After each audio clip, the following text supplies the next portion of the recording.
Hey, grace and peace, everybody. Welcome to Berean TV. I just wanted to first say thank you. We got the Sunday seminary up and going.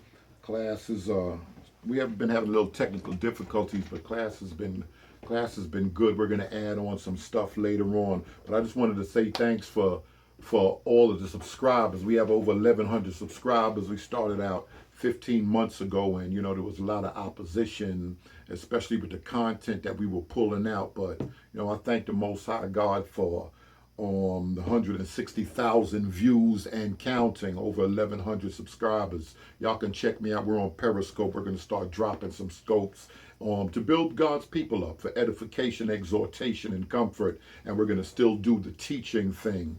And we're going to try to answer questions. I can't answer as many as before because we've been getting a little busy. But I wanted to deal with one thing right now.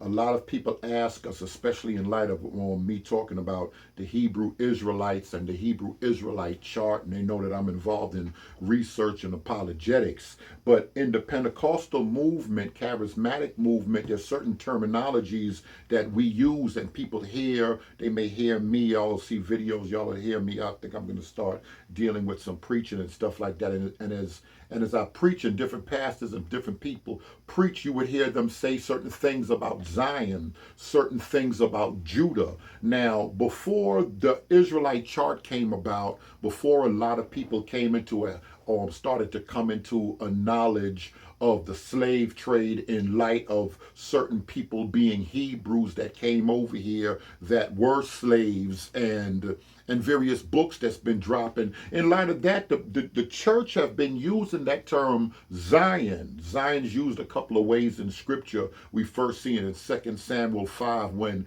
David went and he took the strongholds of the Jebusites. Prior to David, back in the days with Melchizedek and all of that, Jerusalem was controlled by a group of people known as Jebusites. And David took that land and he began to call that the stronghold of Zion.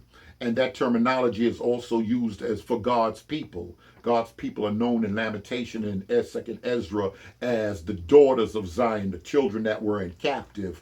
And by the power or the leading of the Most High God, there were a lot of pastors that were Pentecostal pastors. They may not have understood history, but they have always called God's people Zion and Judah. So when we say Judah, Judah means praise, and nobody can praise him like believers. Nobody can praise him like we can. So people have been using that before the Hebrew Israelites had a chart, before all of this knowledge about slavery and who's come down as Hebrew Israelites and various people as slaves. We've been using certain terminology, and as I'm dealing with questions and answers coming in, I'm understanding that these are areas that have to be taught. So we're going to be dealing with that in Sunday seminary. So I just wanted to speak on that a little bit. But when we start dealing with Abraham, who many scholars, many people call the first Jew or the father of the Hebrew Israelite people, you had Abraham, Isaac, and Jacob, and God changed Jacob's name to Israel, and Israel had 12 sons, and this is where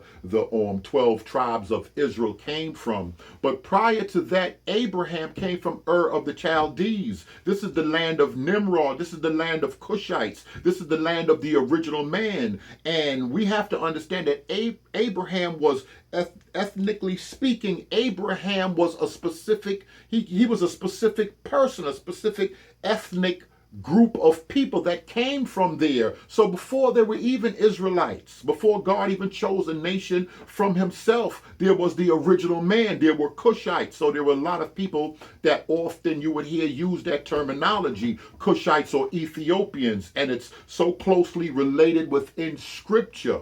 I'm just giving y'all a short overview of it, but it's so closely related within scripture. If you remember, Moses had an Ethiopian wife. If we read the glory of the kings of Ethiopia, that teaches that Solomon had a baby with the queen of Sheba. And this is where Haile Selassie, and we pick up the history with my Rastafarian brothers that's in Jamaica coming down and something that they were teaching.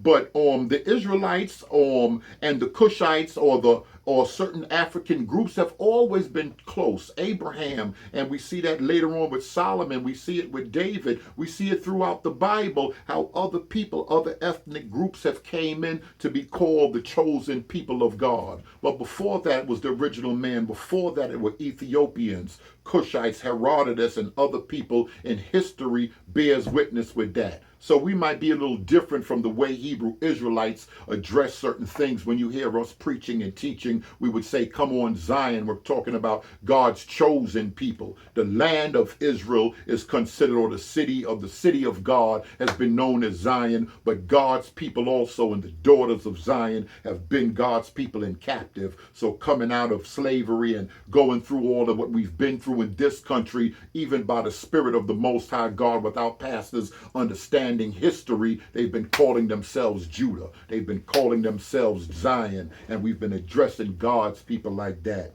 If you like what you heard, subscribe. Like I said, check me out on Twitter, on YouTube. Thanks once again. I've been having a lot of opposition and everything, but for y'all that's praying for the ministry and what we've been doing and how we've been just building, edifying, and doing the research. If you like what you heard, subscribe and sign up for that Sunday seminary. We're going to get into some real things, the whole truth and nothing but the truth. So help me God. Thanks for watching.